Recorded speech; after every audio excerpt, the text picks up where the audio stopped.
Salut tout le monde, j'espère que vous allez bien. Aujourd'hui, on va parler des nouveaux Pixel 4. Est-ce que Google a réussi à revenir au sommet de leur forme? Allez, c'est parti. Alors oui, on n'est pas tout à fait dans le setup habituel comme vous pouvez le remarquer. Les choses changent beaucoup en ce moment, mais si vous me suivez sur les réseaux sociaux, vous savez déjà ce qui se trame pour les autres.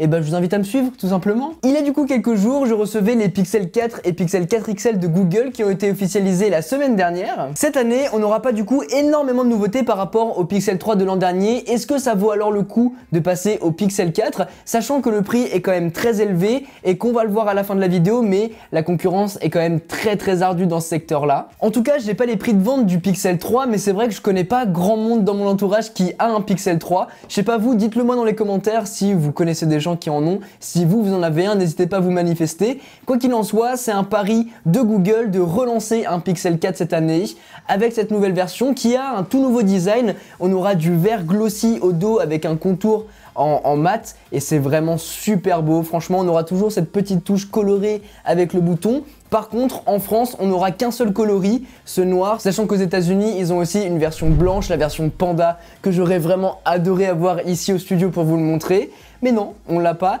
Et ils ont aussi une version orange. Nous, on n'aura que celui-là. Et vu qu'on aura uniquement accès à ce coloris noir qui a ce dos brillant comparé aux deux autres qui ont un dos un peu plus mat, et bah ça prendra beaucoup les traces de doigts et les rayures. Du coup, protégez-le soit avec les protections de chez Google tout simplement, ou bien avec les protections de mon partenaire sur toutes ces vidéos de test de smartphone qui est Rhino Shield, qui font des protections pour le Pixel 4 et 4 XL.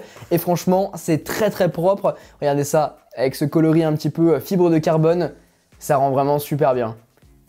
Et ça protège à la fois contre les rayures, mais contre les chocs. Voilà. Il est bien tombé par terre.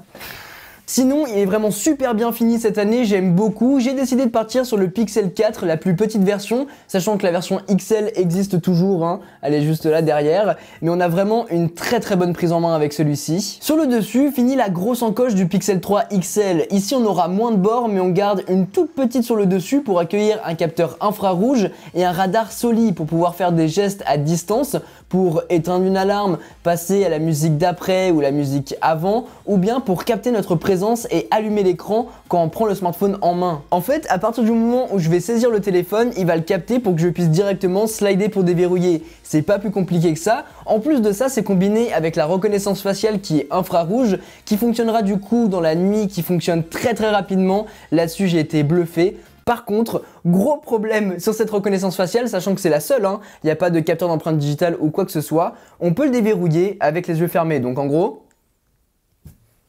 ça déverrouille. Donc en gros, n'importe quelle personne sur cette terre, pendant que vous dormez, peut prendre votre téléphone, le déverrouiller avec votre visage sans que, pendant que vous dormez, hein, tout simplement avec les yeux fermés, et vous pourrez avoir accès au téléphone de la personne, sachant que même dans les réglages, au moment où on va configurer ça, il vous dit attention, n'importe quelle personne pourra déverrouiller votre smartphone, même si vous avez les yeux fermés. Donc voilà, petite erreur de la part de Google, qu'il va falloir corriger ça dans une prochaine mise à jour, parce que c'est pas fou, hein, très clairement, savoir que n'importe qui peut déverrouiller son smartphone, c'est pas ce qu'il y a de mieux. Après, on garde toujours des haut-parleurs stéréo de très bonne qualité, je trouve. Les bords sur le dessous sont toujours pressables pour appeler l'assistant Google. Et on a ce super écran OLED Full HD+, de 5,7 pouces, en plus d'avoir le 90 Hz dessus. Je trouve vraiment superbe cet écran. C'est une très bonne réussite, un petit peu comme le Pixel 3 et 3 XL de l'an dernier. Après, en plus, on a le 90 Hz. Ça rajoute une couche de fluidité par-dessus que j'adore. En plus, c'est Android stock, donc voilà, on a vraiment le maximum qu'on peut avoir. Par contre, le 90 Hz est variable, il va passer du 60 au 90 en fonction de ce que vous faites. Si vous scrollez par exemple dans l'interface, on aura du 90, mais si vous regardez une vidéo, ça ne sert à rien. Et du coup, pour économiser un peu de batterie, il va le désactiver et repasser l'interface en 60 Hz. Par contre, en activant les options développeur, on va pouvoir modifier ça pour laisser en permanence le 90 Hz activé. Mais attention à la batterie du coup. Après dessus, on garde le meilleur d'Android, sans surcouche, les dernières nouveautés en termes de performance, il est IP68, mais par contre on reste sur du 64 Go de stockage interne, pas de 128, pas de 256 Go de stockage. C'est quand même assez abusé, sachant qu'en plus on aura 2800 mAh de batterie, donc une autonomie qui tiendra globalement une journée sans vraiment plus. On aura quand même la recharge sans fil intégrée, Mais voilà, Google aurait quand même pu faire un effort pour ajouter tout ça, sachant qu'il reste quand même assez énergivore avec le 90 Hz, des choses comme ça. C'est des choses à prendre en compte avant de l'acheter. Du coup, ce Pixel 4 n'a vraiment rien d'extraordinaire, sachant que la concurrence est quand même hyper ardue dans ce secteur-là, surtout pour ce prix-là. On va avoir quand même le OnePlus 7T qui est vraiment beau, très esthétique, l'iPhone 11 Pro qui est un peu plus cher, mais peut-être un peu plus performant. On aura aussi le Oppo Reno 2 qui est vraiment sublime avec un écran sans bordure, des bords incurvés sur le côté. On aura aussi le Note 10, le Note 10 Plus. Enfin bref, plein de smartphones qui sont hyper beaux sur le marché. Et là, à 769 €, on aura un Pixel 4 qui n'a rien de particulier en fait. Mais par contre, au niveau de la photo, c'était vraiment le gros point fort des Pixel 3 et Pixel 3 XL de l'an dernier. Si vous n'avez pas vu ma vidéo, allez la voir pour voir juste les photos. C'est incroyable ce qu'on peut faire avec. Et là, cette année, Google rajoute un autre objectif. On aura un grand angle de 12 mégapixels et un téléphoto de 16 mégapixels. Donc a priori pour faire de meilleurs portraits. Par contre, on n'aura pas d'ultra grand angle. Et au fur et à mesure de tester des smartphones avec cette capacité-là et avec l'iPhone 11 Pro qui lui aussi a un objectif ultra grand angle, et bah je m'amuse de ouf avec. En fait, c'est l'objectif que j'utilise le plus finalement pour faire des photos de tout et n'importe quoi et même des vidéos de tout et n'importe quoi.